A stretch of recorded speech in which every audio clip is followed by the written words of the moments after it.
ದೇವರಹಳ್ಳಿಯಲ್ಲಿ ನಾಡಪ್ರಭು ಕೆಂಪೇಗೌಡರ ಬ್ಯಾನರ್ಗೆ ಬೆಂಕಿ ಪ್ರಕರಣ. ಓರ್ವ ಆರೋಪಿ ಬಂಧನ, ಮೂವರಿಗಾಗಿ ಪೊಲೀಸರ ಬಲೆ. ಬೆಂಗಳೂರು ದಕ್ಷಿಣ ಜಿಲ್ಲೆಯ ಚನ್ನಪಟ್ಟಣ ತಾಲೂಕಿನ ದೇವರಹಳ್ಳಿ ಗ್ರಾಮದಲ್ಲಿ ಅಳವಡಿಸಲಾಗಿದ್ದ ನಾಡಪ್ರಭು ಕೆಂಪೇಗೌಡರ ಬ್ಯಾನರ್ಗೆ ಬೆಂಕಿ ಹಚ್ಚಿ ಅಪಮಾನ ಮಾಡಿದ ಪ್ರಕರಣಕ್ಕೆ ಸಂಬಂಧಿಸಿದಂತೆ ಎಂಕೆ ದೊಡ್ಡಿ ಪೊಲೀಸರು ಓರ್ವ ಆರೋಪಿಯನ್ನು ಬಂಧಿಸಿದ್ದಾರೆ. ಇನ್ನೂ 3 ಆರೋಪಿಗಳ ಪತ್ತೆಗೆ ವಿಶೇಷ ತಂಡಗಳ ಮೂಲಕ ಶೋಧ ಕಾರ್ಯ ಮುಂದುವರೆದಿದೆ.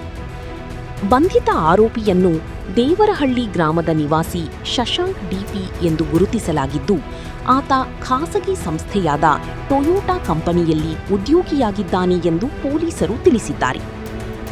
ದೇವರಹಳ್ಳಿ ಗ್ರಾಮದಲ್ಲಿ ಅಳವಡಿಸಲಾಗಿದ್ದ ನಾಡಪ್ರಭು ಕೆಂಪೇಗೌಡರ ಬ್ಯಾನರ್ಗೆ ಕಿಡಿಗೇಡಿಗಳು ಬೆಂಕಿ ಹಚ್ಚಿದ ಘಟನೆ ಸೋಮವಾರ ಬೆಳಕಿಗೆ ಬಂದಿತ್ತು. ಈ ಘಟನೆ ಸಾರ್ವಜನಿಕರಲ್ಲಿ ಹಾಗೂ ಕೆಂಪೇಗೌಡ ಅಭಿಮಾನಿಗಳಲ್ಲಿ ತೀವ್ರ ಆಕ್ರೋಶಕ್ಕೆ ಕಾರಣವಾಗಿತ್ತು.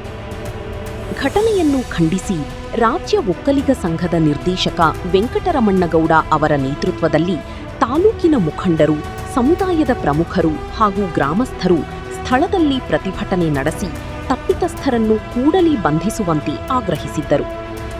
ಪ್ರಕರಣವನ್ನು ಗಂಭೀರವಾಗಿ ಪರಿಗಣಿಸಿದ ಎಂಕೆ ದೊಡ್ಡಿ ಪೊಲೀಸರು ತನಿಖೆ ಕೈಗೊಂಡು ಪ್ರಮುಖ ಆರೋಪಿಯಾಗಿರುವ ಶಶಾಂಕ್ ಡಿಪಿ ಅವರನ್ನು ಬಂಧಿಸಿದ್ದು, ಪ್ರಕರಣದಲ್ಲಿ ಭಾಗಿಯಾಗಿರುವ ಉಳಿದ 3 ಆರೋಪಿಗಳಿಗಾಗಿ ಶೋಧ ಮುಂದುವರಿದಿದೆ.